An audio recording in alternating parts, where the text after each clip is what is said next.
good in the beginning. Dan had come up. He was, about my age, a little younger, but had a young family, and we went a skiing trip with him, and for dinner and one thing and another. He was, new in town, and knew what he was going through, and he was a little insecure about, coming to Washington, and good. He'd been in the Dallas bureau for a couple of years. So we were good buddies, and then he. What happened? That was it seems to me that they wanted and Dan was because Johnson was then the president. Dan was assigned then to the White House because they figured in their corporate way that Texans would get along together, and I think Johnson thought he could spin Dan, and Dan doesn't spin very well. So he was a good, tough White House correspondent, and then at some point, I think when Cronkite was beginning to talk about retiring, the question of succession came up, and I think CBS, the management wanted Harry Reasoner to get a little taste of the White House to boost his credentials. So Harry came down, and you'll have to check the chronology, but in any event, Dan was there during Watergate, during Nixon. And the Republicans set a trap for him, and they made him the villain of Watergate, the TV Torquemada, who stood up and asked, tough questions. So apparently, whether the corporation got nervous about that, but Dan was assigned to London, and was in London for a couple of years. And by the time he came back, and then from London he went to Vietnam. That's right. By the time he came back, he was quite different from the Dan I had known. He was more aggressive. He was sure of himself. He'd done a lot of good work for CBS. And I think by that time he had his eye on the Cronkite job, and so because I was the regular substitute during that period, we collided. Whether in everybody else's mind or in our mind, but we both knew we were on the same track. So the easy relationship of 8-9 years before sort of turned into, it's a little prickly.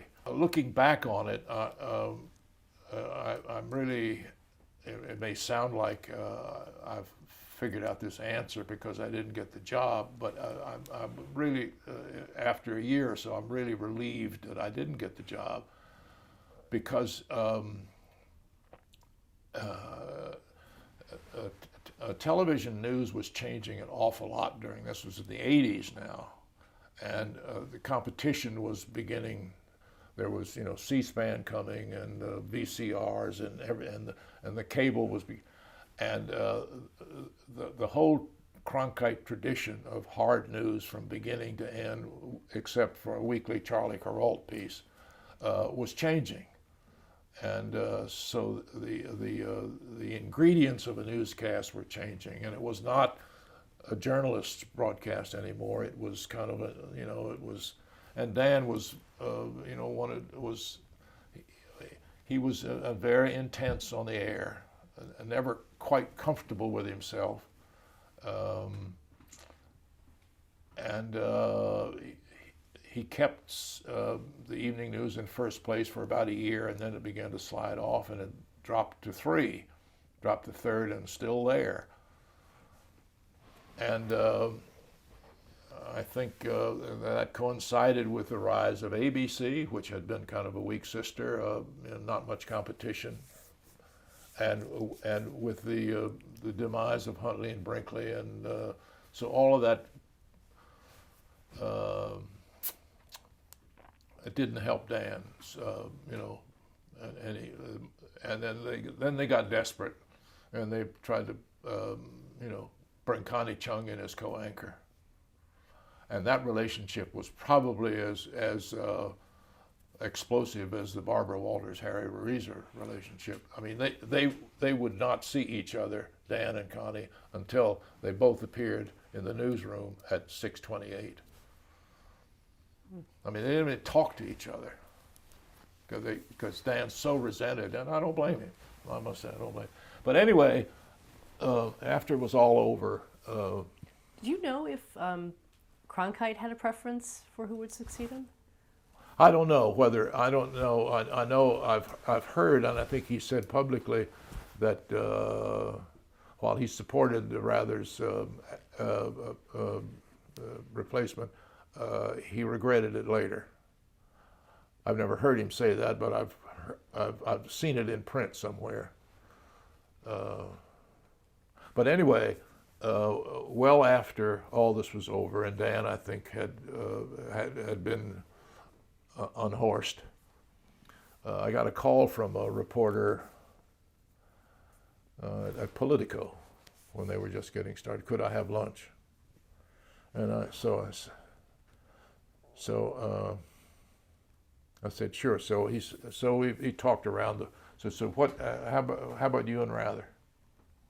That's what he wanted to know in the beginning, and just took a lunch to get it out of. So I said, you know, I think Dan Rather was probably the hardest working anchorman I'd ever seen. He went anywhere and everywhere for CBS. He never turned down an assignment. He was always had that certain uncomfortable edge to him, but it wasn't that he wasn't trying. I thought he tried harder than all of them. And I said, I think that what did him in was the star system, where the anchorman has to rely on so many other people about this and that, and the accuracy of that he did not have time as an anchorman who was on the go all the time to check out everything, and that's what did him in. It was the Bush Alabama National Guard story and the documents. And I said, but that's the system, the way it works. So anyway, this fellow quoted me, and I got a really nice letter from Rather after that. And I see him from time to time, and I got a letter after my wife died, and so. But it's a proper relationship now, and it's not any animosity in it. I don't think he quite liked the way I wrote about him in the little book I wrote. But anyway, that's.